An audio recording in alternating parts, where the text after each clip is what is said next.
I know better than to listen to the people who are calling us names. I can feel the sun. Well, good morning and welcome to episode 888 of the Lots Project Morning Show, where the coffee is strong, the opinions are stronger, and everything is always filter free. I'm Brian, your host, and it's May 18th, 2026. This morning, I'm enjoying a fresh cup of light Costa Rican from foodforestfarms.com because life's too short for shitty coffee. At Food Forest Farms, your beans are roasted by real human hands using a clean stream air roaster. More than just a customer, your family. Get 10% off with code LOTS10. That's LOTS10, and shipping is always free. While you're there, check out C4 Club for even more awesome perks. Today, we've got another packed show. The cabin finally has sheet metal on all four sides, so now we figure out what comes next. I've got questions about who exactly gets hired for local radio these days. Hantavirus is everywhere in the headlines, and now Ebola is sneaking back into the conversation. And I apparently may have spent too much time in Minnesota because OPE has officially infected my vocabulary. Grab some coffee, smash that like button, and let's get started. Good morning. Good morning. How's everybody doing today? Another Monday here in beautiful, what is this? East Middle Tennessee. West Central Middle Tennessee. Tennessee is broken into three regions, from what I understand after being here for this long. You got West Tennessee, you got Middle Tennessee, and you got East Tennessee.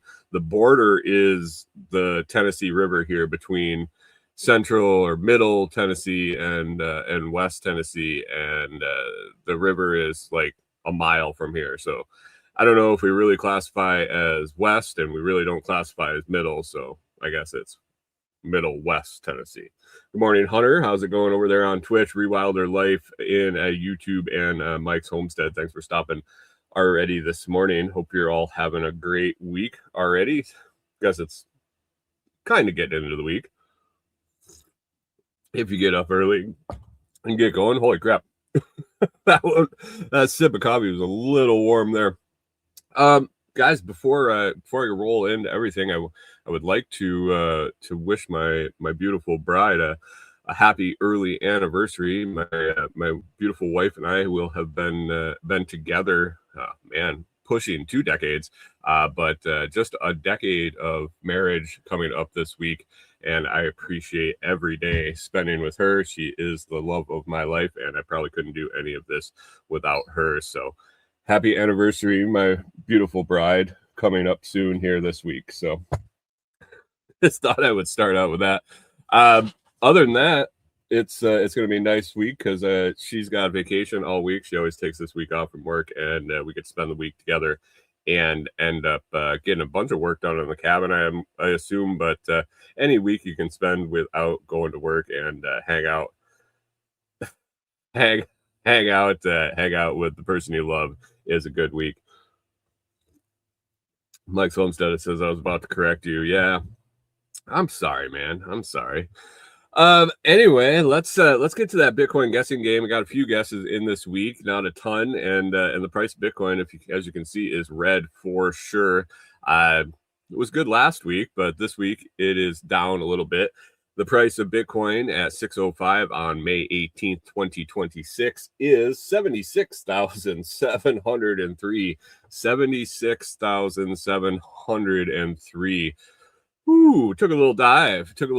All our guesses were way over. My guess this week, 84,321.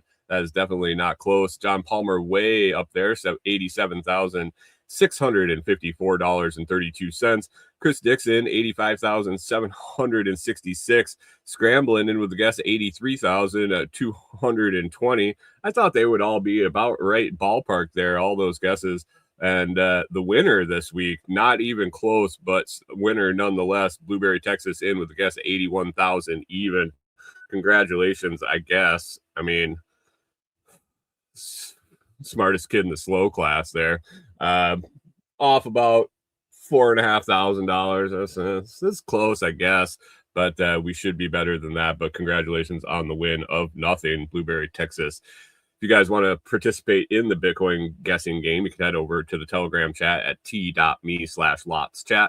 That's t.me/LotsChat. Lots of great people over there hanging out, talking about all sorts of different stuff. I keep updated on the cabin build over there. We got Rewilder Life over there talking about gardens and all the stuff she's got going on, and lots of joking around and a lot of fun. So if you want to come over and hang out with a bunch of cool people, check out t.me/LotsChat and just apply to join, and I'll reach out, ask you a question about where you heard about the group.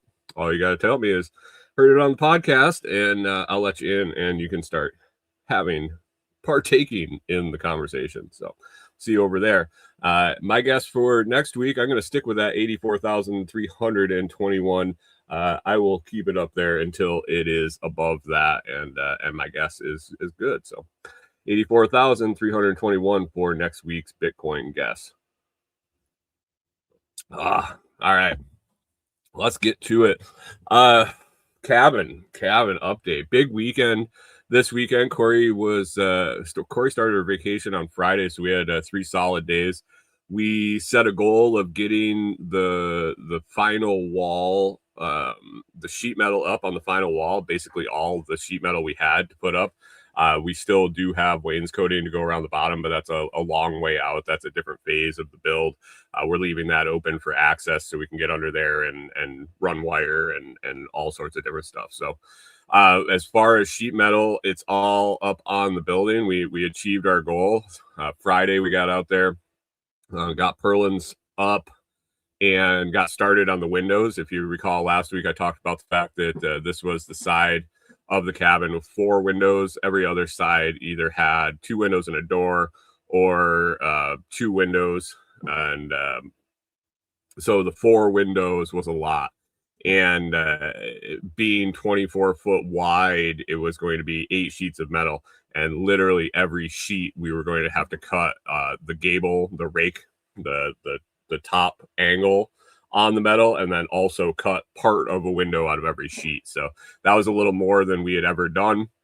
And also trimming out all those windows was going to take a little extra time. So instead of we were knocking out sides of the cabin, by this point we were doing about one side every 2 days. We'd come out and we'd do perms and trim one day and then do all the metal the next day. We extended that out. We knew it was a little more, and it was going to be hot too. So we were probably going to be moving a little slower and wanting to finish up a little earlier. And so we spread it out over 3 days. We got the purlins and one window done, one window trimmed on Friday. Then we went ahead and trimmed out the rest of the windows, the other 3 windows, and got 2 sheets of metal up on Saturday. And yesterday we finished up that metal on that side, and man, it felt good. It's looking good. We're happy with the way it's starting to look. We still have the corner trim, the eave trim, the gable trim to go up on it, and I think that will really make it look pretty sharp. But man, with the full metal on the sides. Like cat's going crazy out there. Sorry, guys. With full sides of metal, it's really starting to look good, and we're excited about the colors. Corey was nervous about picking colors. We had never really done any of that in any of the homes or anything we've purchased together or we've had together. Everything we've always had was already painted, or we didn't have to pick up colors. So standing there trying to pick out colors that we're going to want to live with, because we're never really going to paint the metal buildings, maybe, I guess, in the future, but it is what it is. The colors that she picked turned out great, and I think they look really good. We're able to see the contrast with the window trim and the metal color. And then adding in the trim that we're going to be doing coming up is I think it's going to make it look really sharp. And then in the end, when we're done working underneath, getting the contrasting wainscoting around the bottom, I think it'll end up looking really nice. So I'm really happy with the choices she made. That was all up to her. I am definitely not I'm definitely not the color person in the relationship. I have very, very, very difficult time with shades of colors, and I just I don't see them very well, and so she's always making fun of me, pretty much that I can't tell what color anything is. So I left it up to her, and I think it looks great. Even I couldn't tell you what. I mean, I could tell you it's gray and charcoal. What's it? It's light gray and county charcoal. Is that what it is, Corey? Uh, yeah. Basically, she says basically light gray and dark gray. I got that. It's not colors, so I mean it is, but it's shades of gray. So it's I can tell that. It's when we get into like blues and yellows and oranges and things like that I start messing things up. Hunter says, "Is it laser safe blue?" No, we didn't go with the the laser safe blue. Maybe we should have. I suppose I could still get up and roll some blue paint onto the roof, so that they can't blow us up, set us on fire with lasers. But yeah, it's a little late at this point. But anyway, as far as the cabin goes, we're moving on. Like I said, Corey's got this week off.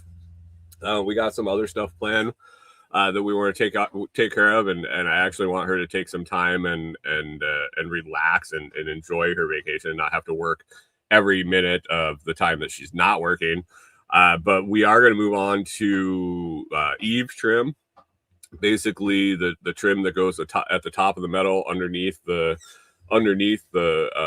overhang of the roof on the flat side, the gable trim, which is on the pitch ends of the roof that goes over the top of the edge of the metal roof and kind of finishes that off to the sidewall, and then corner trim that goes obviously on the corners. And we also have the covered porch that we installed that needs to be trimmed out and finished. And you know, I had a friend that told me that by the time we were done doing the metal on the house, that we would be more confident, we'd be better at it. I mean, that was all obvious, but that would see things that are messed up along the way. And as I sit on the porch, I have an idea, the way we planned out how to do the trim in the porch and how it's going to be set up. And as I look at it now, I really think that I would do it different. I'm not sure how it's going to turn out. It's not done, obviously, but I have the supplies and the materials to do it. So we'll see how it turns out. But I'm already thinking that I might have messed up how I plan that out, how I'm going to do it, how I'm going to finish it, and already thinking about ordering new metal and redoing it. But we'll see how it turns out, and with the method that I kind of came up with. So it's really hard learning new skills when you're doing stuff that nobody really is doing.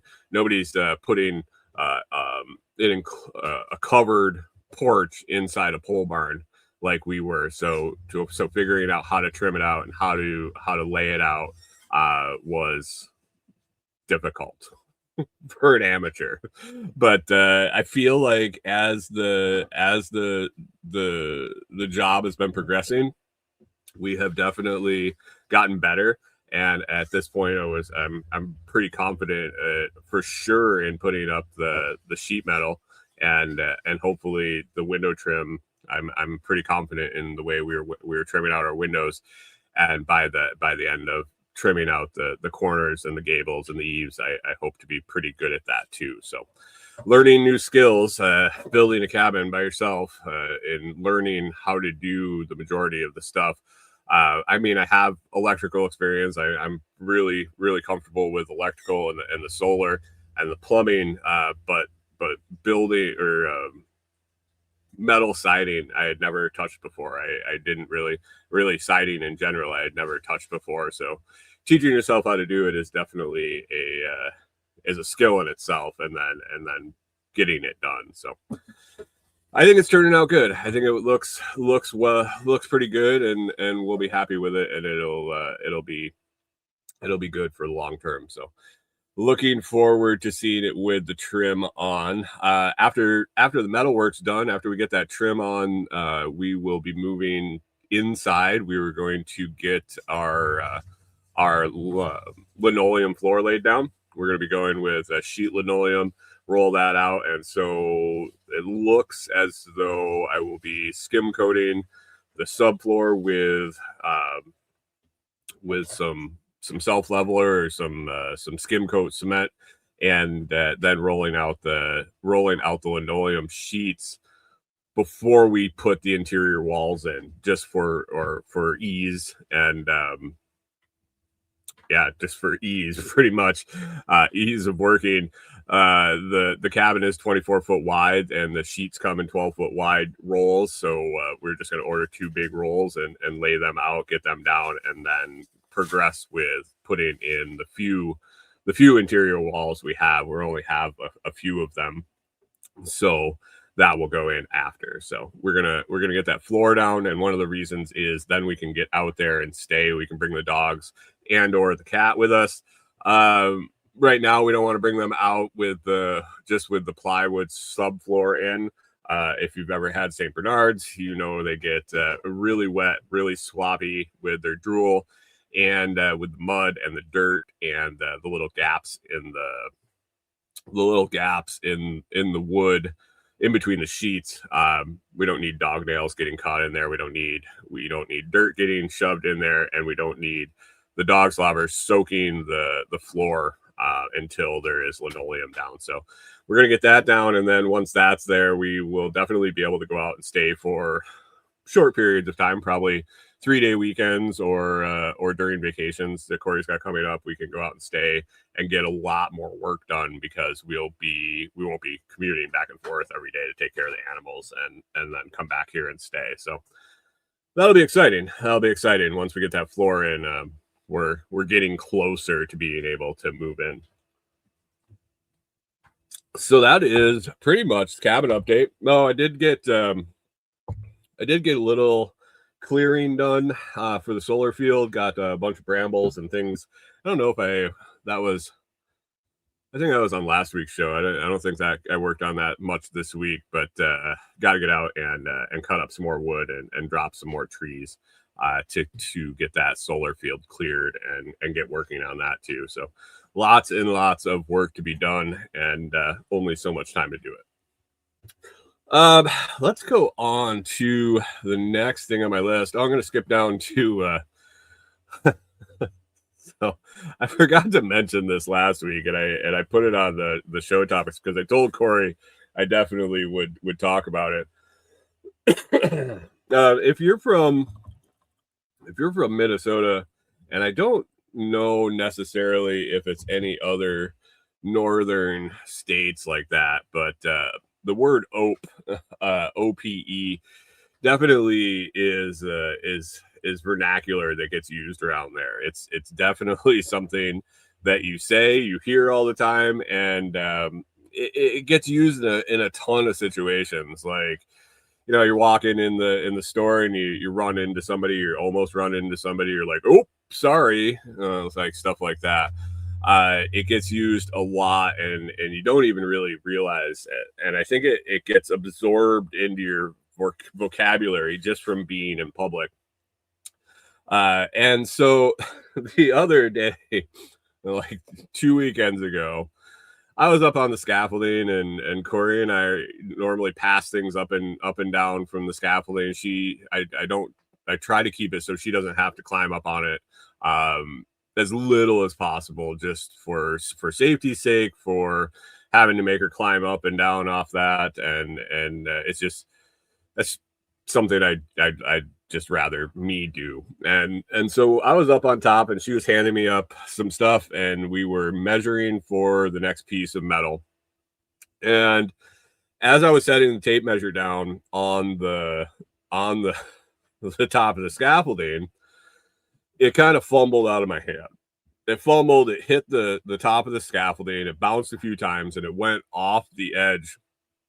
And as I'm seeing it, I can see her standing off the edge of the scaffolding. Like I can see over the edge, and I can see her, and she's kind of right where the tape measure is going to go. And so as it's going, I'm like, ope, like, you know, I made a mistake, and she kind of looks up, and it whacked her right in the arm. And yeah, she's like, you couldn't have said look out. And it was just one of those things where you see it happening in slow motion, and you're trying to warn her, but there's only certain words just came out of your mouth.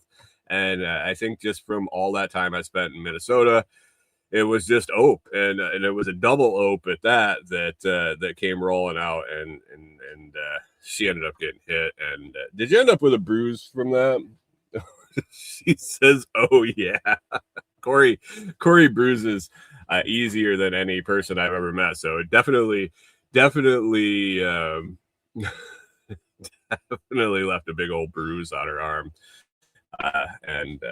But she'll survive. She will survive for sure. And we made it through this whole weekend without me dropping much of anything on her, other than sweat and some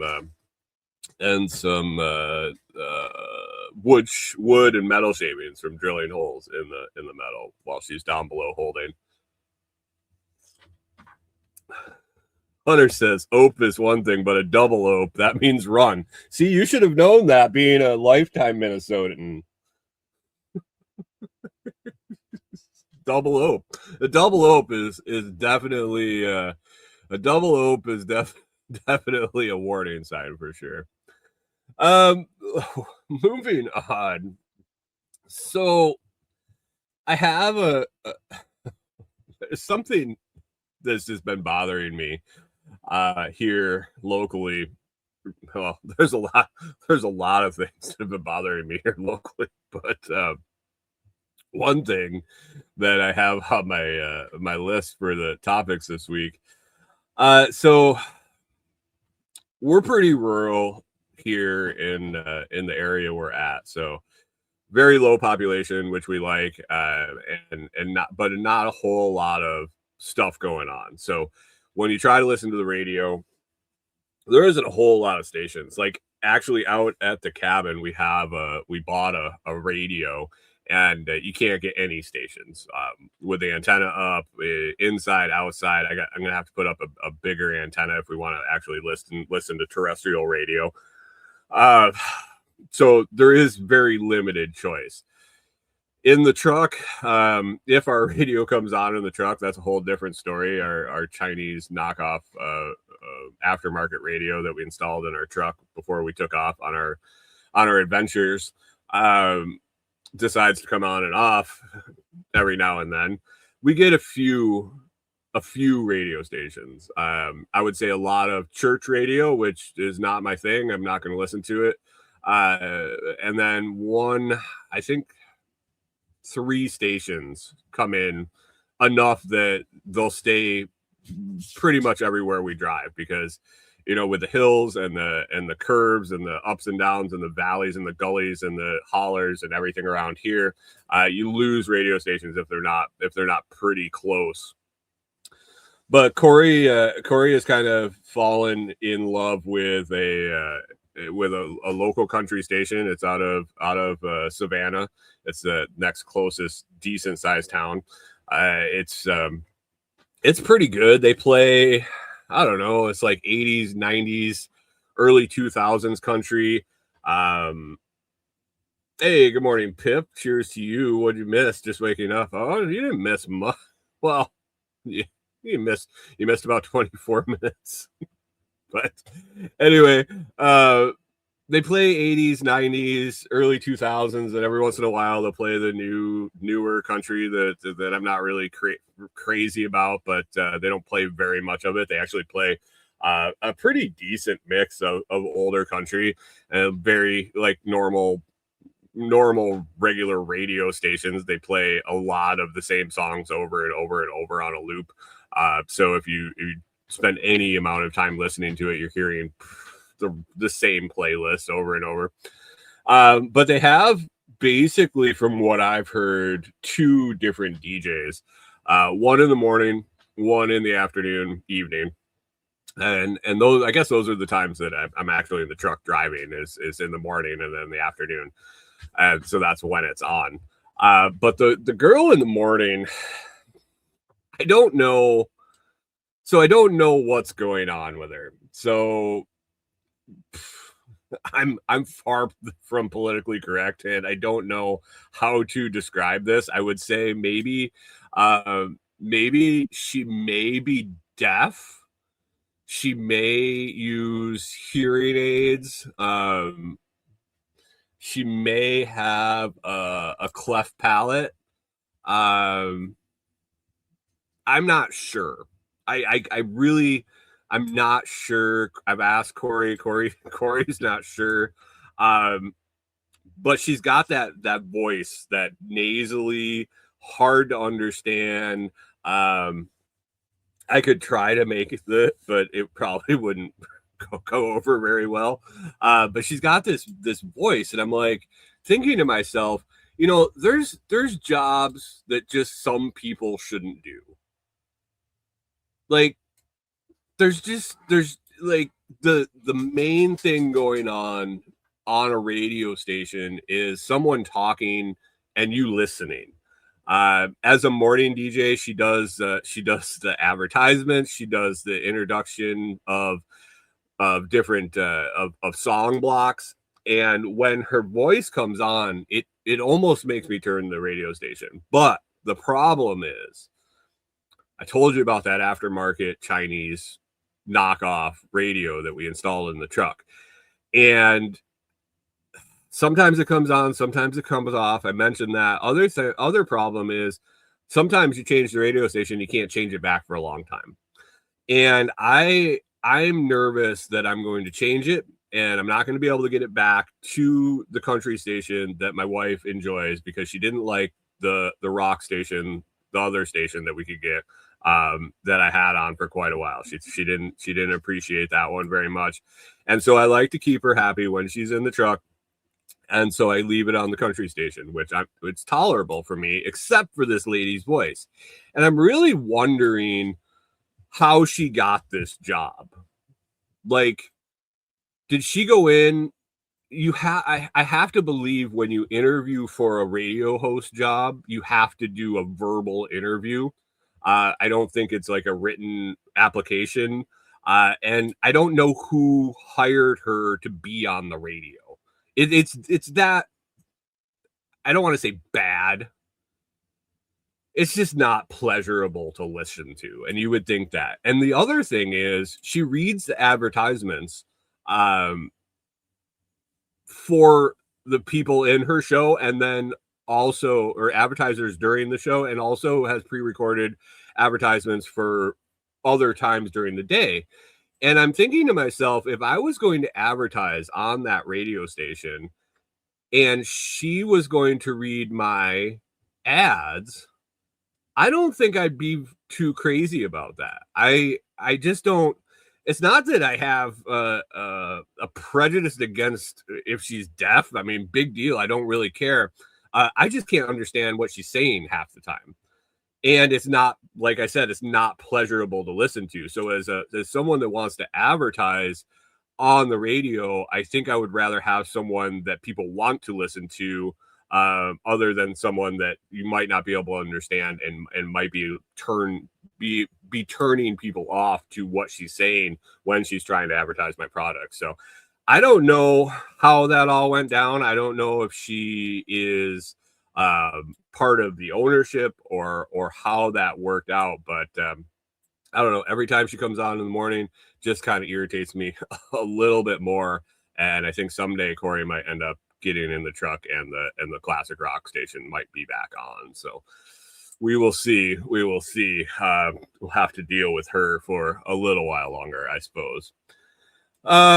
Let's go on. Hantavirus. Hunter says a face for radio and a voice for the papers.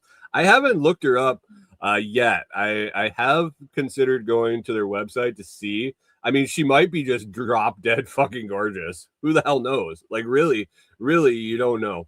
But the voice is definitely for the papers. So yeah. Hantavirus is still in the news, hot and heavy. I don't know if you guys are seeing that or if that's just my algorithm on Facebook or whatever, but just seems like the media is pushing hantavirus harder and harder.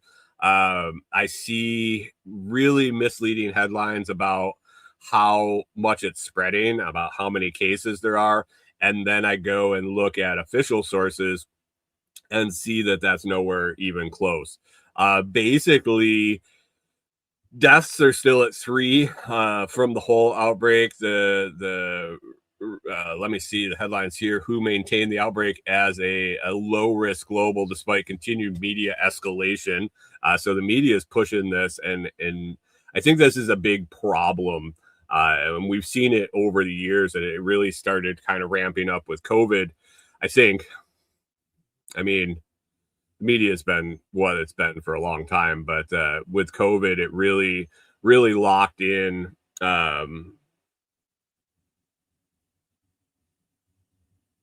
Let me see. Pip says, anyone familiar with all the viruses there were lost in Australia in 2021? I'm not sure about that. I have not have not heard anything about that. And I'm guessing you meant bear. Maybe not. Maybe Thayer. I'm not sure what Thayer is, but anyway, uh, this hantavirus, and I think I talked about it last week. Naturally, in nature, it's usually what naturally means, but in nature, a virus that is the more deadly a virus is, the harder it is to transmit. And nature does this because if a very deadly virus is easy to transmit, then it kills all the hosts, the virus dies, and it just is not the way things work out. As a virus mutates, as it gets less deadly, it gets more contagious. We saw this with COVID. We've seen it with the flu. You see it with pretty much everything in history. The more contagious it gets, the less deadly it gets. It's just a common occurring theme with viruses. So with hantavirus being super deadly, it is very hard to contract. It's very not contagious. You basically need to be on top of someone that's super sick. And from what I read, you're only contagious when you are basically in the ER. You're not contagious when you're walking around. We see this time period of 8 weeks for an incubation period. The time you're contagious is actually when you are deathly ill, sitting in a hospital bed, and that's why it's so hard to spread. But the media seems to be treating it like end stages COVID, where it's multiplied or mutated several times, and it's basically the common cold, and you're going to get it by being in a room across the room from someone that maybe sneezed, and you're going to get it, and you're going to get some sniffles and move on with your life. Uh, it's not that way. And the fact that the media can be so disingenuous about it and basically just run with the fear mongering and the we need clicks model is really kind of a disservice to the world, I think. So I don't know. It's a it's getting a little obvious anymore with the hantavirus here, and knowing how not contagious it is, and really looking at the actual numbers and the way it's spreading or not spreading really. Um it's it, it makes you question everything that they say at that point. And if you didn't before, I really didn't trust any sort of media before that. But anyway, one thing that's come out of this that I saw the other day, And as I see more and more reports of the hantavirus, I'm like, oh my God, this is they're just trying to ramp this out to be more than it is. All of a sudden up pops our good old friend Ebola. And I don't remember how long ago. Man, it must have been in the 90s. Corey, do you remember the Ebola virus? I think it must have been back in the God, it must have been in the 90s where there was the huge Ebola scare. Maybe it was in the 2000s. I don't remember. Well, Ebola is a pretty nasty disease, and it does get ramped up in Africa, in West African countries. Right now, there is an outbreak of Ebola in the Democratic Republic of Congo, excuse me, and Uganda. Um, it's a pretty nasty. Hunters is the last one. He was working security, so 2014 ish. Okay, but I'm talking about the big one where they yeah, there was. I want to say it was younger. Like I was younger. It was way before 2014, but I do kind of recall a one in that time period too. I want to say it was when I was a kid. Um, Pip clarifying what he was talking about. Australia lost several samples of these diseases in 2021 and didn't admit it until 2024. That doesn't surprise me at all. But anyway, Ebola is going on over in Congo and Uganda. Basically, they're locking things down. They're pretty experienced with this disease. It is pretty nasty, and so it looks like there are, let's see, 10 confirmed cases in the Congo, hundreds of suspected cases, dozens of deaths being investigated. It could be linked. There isn't a lot of good reporting in some of the areas there. 2 confirmed in Uganda, cases tied to travel from Congo. And that's the big concern with Ebola is that once people get it and start traveling, several reports discussed Americans potentially exposed while working in or traveling through Congo in some missionary work is usually how that works.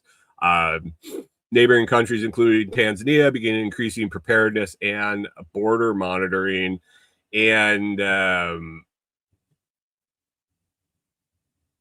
the WHO got together, the World Health Organization, for their annual assembly, and it opened with both Ebola and hantavirus dominating the global health discussion. So, what is in store next?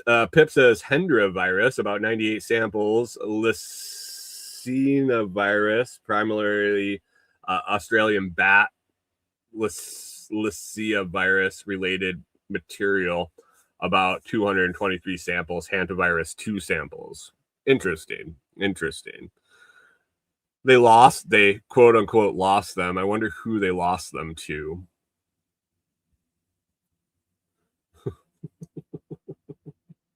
Hunter says, what about that fake biolab? I didn't read anything about a fake biolab.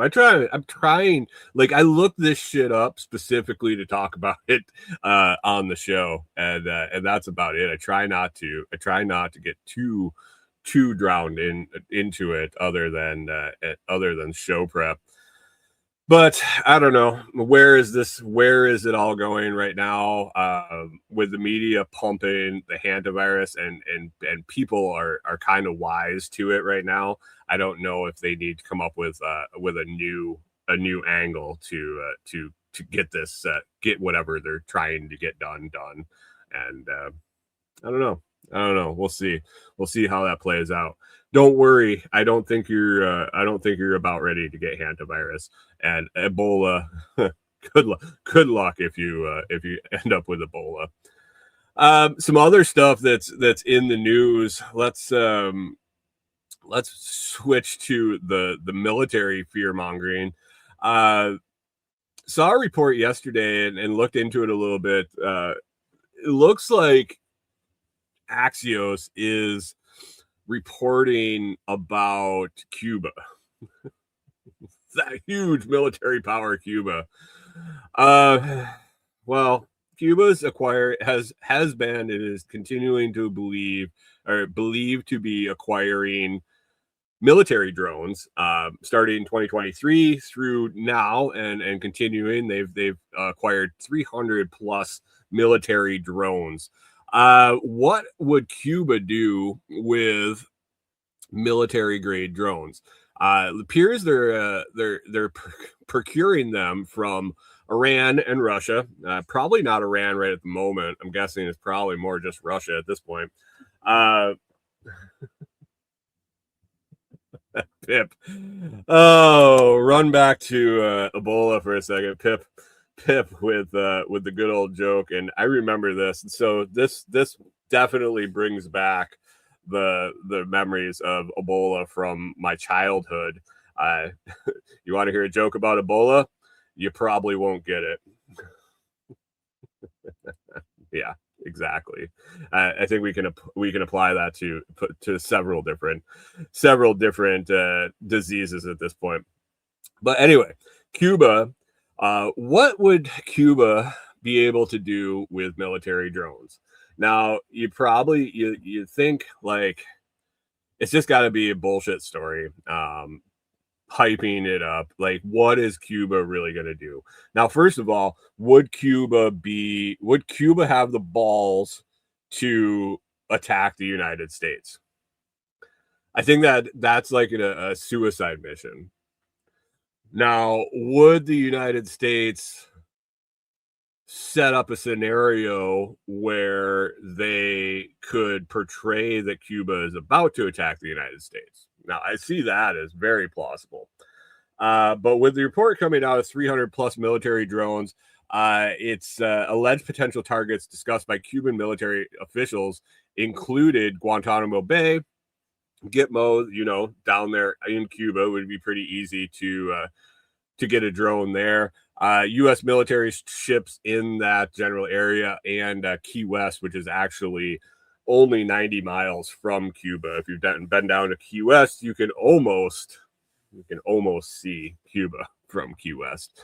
U.S. officials reportedly said they do not believe an attack is imminent, but let's ramp up the fear as soon as possible. The story gained traction because drones are now viewed as major asymmetric warfare threat after recent conflicts involving Iranian drone tactics. Reports claimed Iranian military advisors are present in Havana helping develop capabilities. Maybe they should probably be back in Iran with what's going on there. The Cuban government denied the accusations and called the story fabricated pretext for sanctions or possible military action. That's I don't think they're far off on that. Really, can we think logically? Really, is Cuba going to strike Gitmo? Is Cuba really going to strike Key West? Are they going to strike a U.S. ship? What would the end goal of that be? And what are the possible outcomes after that? It doesn't make sense. It's not like all of a sudden.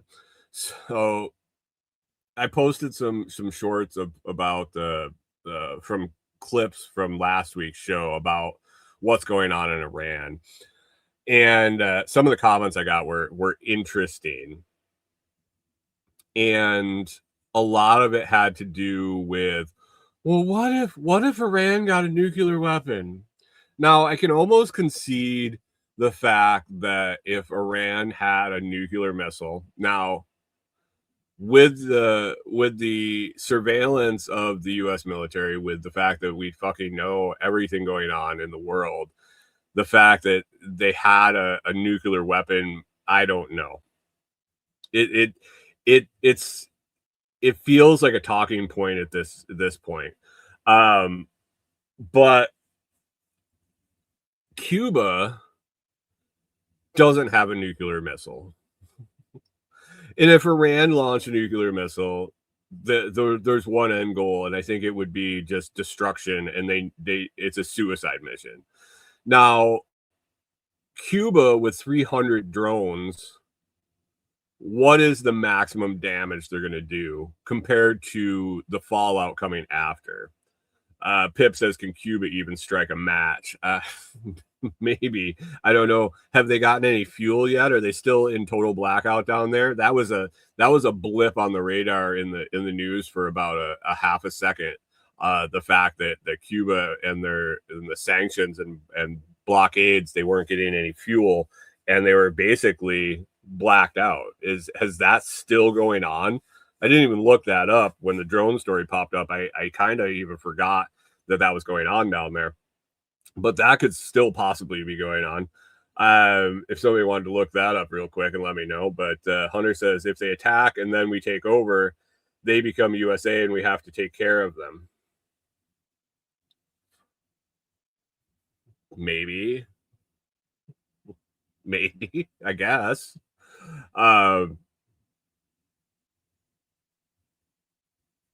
Means to an ends, maybe, I guess. But what's the maximum damage that 300 drones is going to do?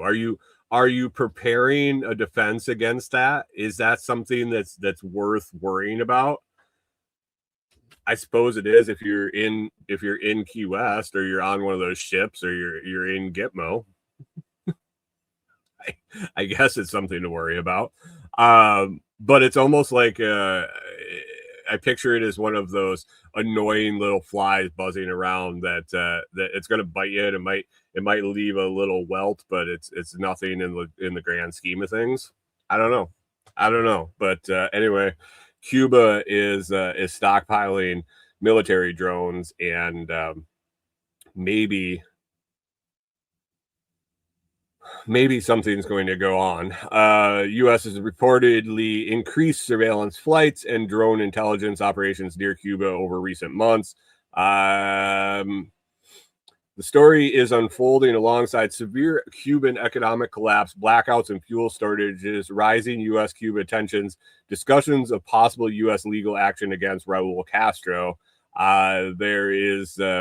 There's currently no public evidence released providing the exact drone count, operational attack plans, or imminent strike capabilities. So it sounds like Cuba is still in the shithole with the blockades and the fuel shortages and all sorts of stuff going on. So I think Cuba was on the list of non-Rothschild bank countries that people post quite often online and relatively quickly strike off and remove different countries from the list. I think Iran was on that list. I think Cuba was next on the list. So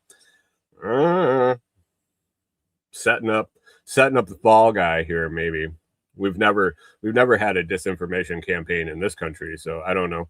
We'll see. Maybe Cuba doesn't have any drones, and it's just a U.S. intelligence operation saying they do. Well, let's take a look at that war in Iran. Speaking of Iran and a bunch of bullshit going on, and man, last week I talked about following the money and who's making money off of all of the information that comes out. And there's been quite a few stories that have come out that talk about large trades, shorts and longs put out coincidentally right before major news announcements, almost like they knew they were coming, and it ruffled some feathers online. A lot of people agreed that this I mean, here's the problem. Iran could have been getting close to a nuclear weapon. I have to feel if they are, we knew it. Literally the capabilities of our spying in the world, I have to feel that we knew exactly what was going on. Maybe they were close, maybe they weren't. I just don't see them. I don't believe that Iran's tested any missiles. Maybe they're testing them through North Korea or something. I don't know. But maybe they were close to having a nuclear weapon. Maybe it was wise for us to take out those capabilities. Maybe there was legitimate reason for us to go into Iran in a war. Maybe. And I think some advantageous folks took advantage of that. And maybe this is all for you to decide. Maybe the only reason we're in Iran is for some folks to make some money. It's not like we haven't seen that before in our nation, and it's literally been documented that there are people making shitloads of money off of this conflict in Iran. So I think either you had some real legitimacy to go in and do this. For what reasons, we'll never know, I don't think. And then either people are taking advantage of it, or it is the main reason that we did this was to make a bunch of money. But anyway, we're in a stalemate, it looks like, over the last week. As I pulled up the week in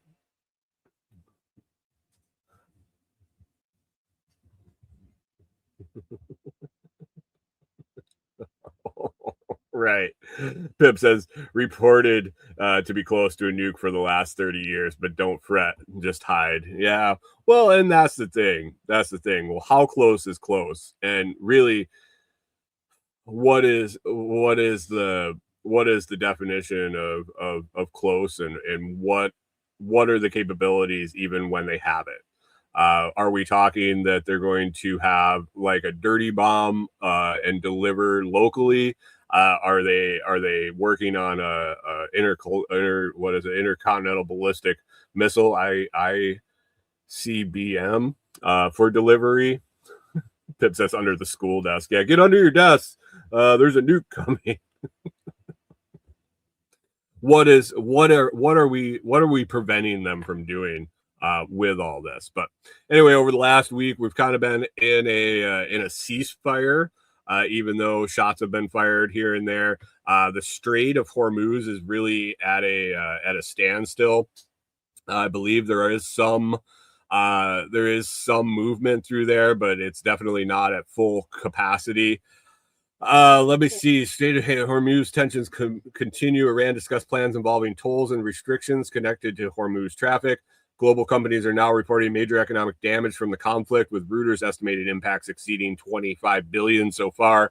Oil prices surged again this week as markets reacted to continued instability. Yeah, gas prices are a little ridiculous. Also see floating around, and I'm not sure if this is legit, and I want to tend to lean towards the fact that it is, but I don't know if you've seen the AutoZone employee communication letter going out about the upcoming shortage in lubricants, industrial lubricants. So basically, you're talking, the AutoZone is specifically talking about engine oil. So oil changes for your car, both synthetic and conventional. And I don't know. Is that going to be the next toilet paper? Would it probably be wise to pick up a jug or two of oil for your car, whatever you use, just to have in the bucket if you need to change your oil? But they're claiming up to 40% supply shortage in industrial lubricants. So is this being caused by the Strait of Hormuz? Do we get our synthetic and conventional lubricants through the Strait of Hormuz? I don't know. I'm not sure where that comes from. We as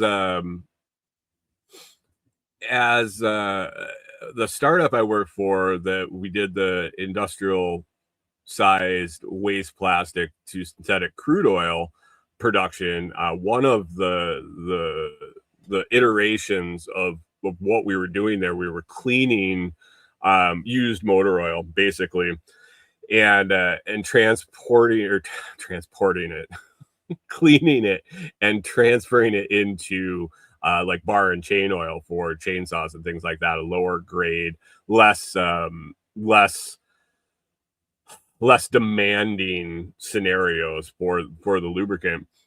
But I don't know where that supply chain started for the engine oils. So we were later in the chain. So as much as I know about that stuff, I don't know about where it comes from. So I don't know. So could it be a 40% supply loss soon? Could be. It does, like I said, does it hurt to pick up a little extra engine oil, even if you don't change your own oil? Figure out what kind of oil goes in it, and what filter you need, and just head on over to Walmart. Really, you can pick up the stuff at Walmart or any auto parts store and buy a couple gallons, enough for a couple oil changes. You never know. You can set it in your garage. It's not going to go bad.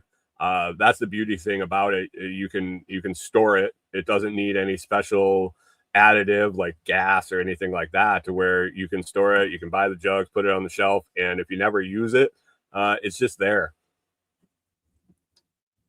So whether the threat or the alert, I guess, is real or not, that there's going to be a shortage in oil, just a heads up, you might want to have some of that. I don't think that's something that people usually stockpile. You talk about food, you talk about fuel, you talk about things like that. I don't think engine oil is one of those things that you stockpile, and I think maybe it should be.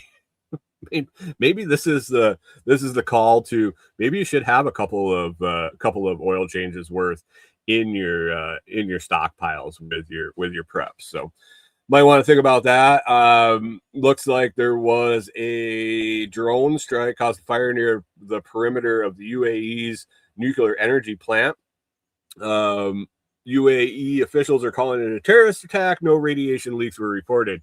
So they're dropping bombs from drones near nuclear power over in the United Arab Emirates. That's always nice. Looks like Iraq is allegedly being used as a staging ground. Israel allegedly established covert military staging sites in western Iraq before attacks on Iran. It sounds like with the ceasefire being on and no negotiations happening, really no progression in a deal, I guess, the art of the deal.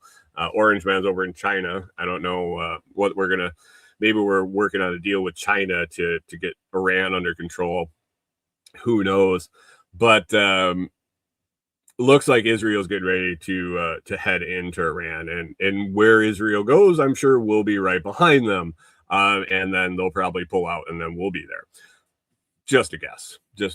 But yeah, it doesn't look like this is going to be over anytime soon in the Middle East. Well, in the Middle East in general, it's been forever. But this conflict with Iran, which is supposedly sending all our prices through the roof, isn't going to be done anytime soon. And the unfortunate part is, if we wanted it to, it could be done now, especially with all the bravado coming out of the White House since the beginning. And you got to have an inkling that our military capabilities.